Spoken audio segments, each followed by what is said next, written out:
ഈ നേമത്തെ വാർത്ത പ്രേക്ഷകർ കണ്ടല്ലോ, നമ്മളെല്ലാവരും ഞെട്ടിയതാണല്ലേ. യൂട്യൂബിലൂടെ കണ്ട അക്യുപഞ്ച ചികിത്സയിലൂടെയൊക്കെ പ്രസവം എടുക്കുക എന്നൊക്കെ പറഞ്ഞാൽ അത് ഏത് കാലത്താണ്?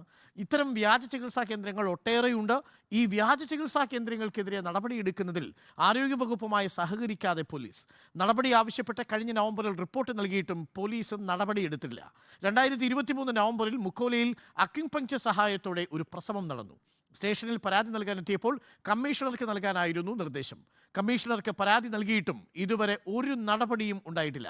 പി ആർ പ്രവീണ ചേരുന്നു കൂടുതൽ വിവരങ്ങളുമായി. പി ആർ പ്രവീണ, അന്നൊരു നടപടി ഉണ്ടായിരുന്നെങ്കിൽ നേമത്ത് ഒരു പെൺകുട്ടിക്കും ആ കുഞ്ഞിനും ജീവൻ നഷ്ടപ്പെടില്ലായിരുന്നു എന്നത് ഉറപ്പാണ്. അപ്പോൾ യഥാർത്ഥത്തിൽ ഈ പെൺകുട്ടിയെയും, അതായത് ഈ അമ്മയെയും കുഞ്ഞിനെയും കൊന്നത് നിയാസ് മാത്രമല്ല, അതിന് കൂട്ടുനിന്നിരിക്കുന്നത് ഇത്തരമൊരു സംഭവം മുൻപുണ്ടായപ്പോൾ നടപടിയെടുക്കാത്ത പോലീസും കൂടിയാണ്. P R Praveena.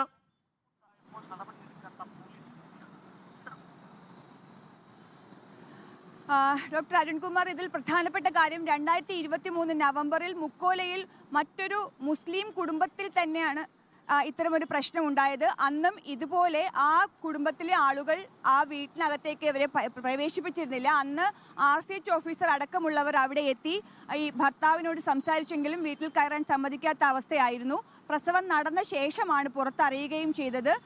അന്ന് ഇക്കാര്യത്തെ സംബന്ധിച്ചിടത്തോളം പോലീസിൽ പരാതി നൽകിയെങ്കിലും ജില്ലാ മെഡിക്കൽ ഓഫീസർ നൽകുന്ന പരാതി എന്നുള്ള നിലയിൽ കമ്മീഷണർക്ക് നൽകാനായിരുന്നു നിർദ്ദേശം. ആ നിർദ്ദേശത്തെ തുടർന്നാണ് പിന്നീട് കമ്മീഷണർക്ക് പരാതി നൽകിയത്. പക്ഷേ ആ പരാതിയിൽ ഒരു നടപടിയും ഉണ്ടായില്ല. കാരണം ആരോഗ്യവകുപ്പിന് ഒറ്റയ്ക്ക് ഒരു റെയ്ഡ് നടത്താൻ സാധ്യമല്ല. അതുകൊണ്ട് തന്നെ ഇത്തരം കേന്ദ്രങ്ങൾ ഉണ്ട് എന്നുള്ളതിൻ്റെ വിവരം കൃത്യമായി ലഭിച്ചതിൻ്റെ അടിസ്ഥാനത്തിൽ കൂടിയായിരുന്നു ഇങ്ങനൊരു പരാതി നൽകിയത്. ഒരു നടപടിയും ഉണ്ടായില്ല എന്ന് മാത്രമല്ല, ഈ മാസങ്ങൾക്കിപ്പുറം ഒരു മരണം സംഭവിക്കുമ്പോൾ മാത്രമാണ് ആരോഗ്യവകുപ്പ് ഉണർന്ന് പ്രവർത്തിച്ചത്. ഇതിനു മുൻപും പലതരത്തിലുള്ള പ്രശ്നങ്ങൾ ഉണ്ടായിട്ടുണ്ട്. ഈ കഴിഞ്ഞ ദിവസം മരിച്ച കുടുംബത്തിന് പറയുകയാണെങ്കിൽ, അവർ പാലക്കാട് പോകുമ്പോൾ കുട്ടികൾക്ക് പാർഷ്യലി ആണെങ്കിൽ ഇമ്മ്യൂണൈസേഷൻ നൽകിയിരുന്നു. പക്ഷേ ഇവിടെ വെച്ച് അവർക്കൊരു TT ഇഞ്ചക്ഷൻ പോലും നൽകിയിരുന്നില്ല.